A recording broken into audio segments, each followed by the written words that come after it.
म्हणून मी म्हणते माझं नशीब एवढं चांगलं कसं काय? तर रामराम मंडळी, माझं नाव ज्योती आणि मी कुवेतमध्ये राहते.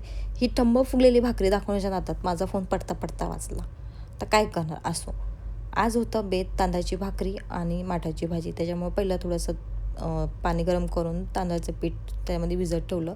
कारण का भाकरी एकदम सॉफ्ट होतात. तिथलं तांदळाचं पीठ जे आहे ते थोडंसं जाडसर असतं.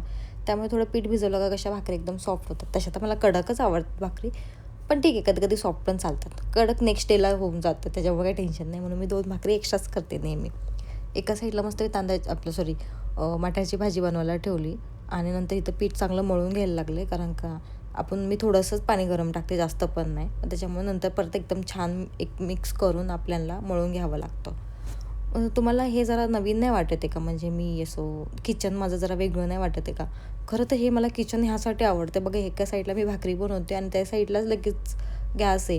म्हणजे खूप इझी आहे हे, म्हणून त्याच्यामुळे माझा ना स्वयंपाक आजकाल जरा जास्तच लवकर होतो आहे. आता पहिल्याच्या किचनमध्ये एका साईडला कटिंग करा, एका साईडला गॅस असं होतं. त्याच्यामुळे हे किचन मला जरा आवडलं आहे.